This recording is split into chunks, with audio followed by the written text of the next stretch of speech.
This beat, the insight you need. I'm Lulu Lu.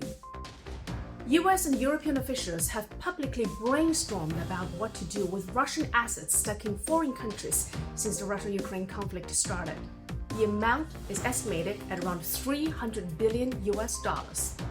On Monday, EU Foreign Policy Chief Josep Borrell suggested a seizure of these reserves and spend the money on Ukraine. In response, Russian Foreign Minister Sergei Lavrov called this theft, which they're not even trying to hide. This is the second time Lavrov commented on the freezing of Russian reserves in just a couple of days. Last week, Lavrov accused the West of stealing $300 billion worth of Russian assets to punish Moscow for its military operation in the Ukraine. The freezing of Russian central bank's gold and foreign exchange reserves by the US and its allies has severely restricted Russia's domestic and foreign economic activities.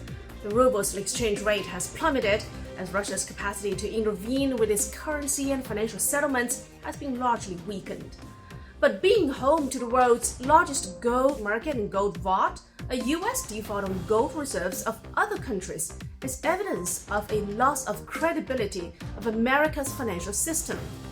And the knock-on effect is already spreading for international fund managers who reportedly hold at least $150 billion in Russia assets collectively.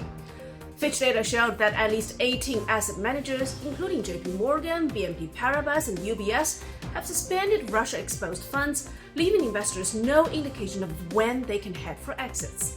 More suspensions are expected. When Borrell proposed to spend Russia reserves on Ukraine, he cited similar practices with Afghanistan. The Biden administration has said it would seize Afghan money trapped in US central bank and spend half of that money on 9/11 victims' families. When Sergei Lavrov brought up this issue, he said that the US wants to spend this money, quoting, not for the needs of the people of Afghanistan, but for some other purposes not related to the restoration of the Afghan economy. As tit for tat, Lavrov said that if Russia continued the status quo of non-ruble-based trade for Russian gas with Europe, Western countries could easily pocket the money again at their convenience. Also, the Russian Duma spokesperson warned that Moscow could take retaliatory measures against Western companies operating in Russia if the US and its allies moved forward with their confiscation plans. This could be just a beginning of the backlash and consequences of Western sanctions, as a vicious circle can lead to long-term disruption in the international financial order.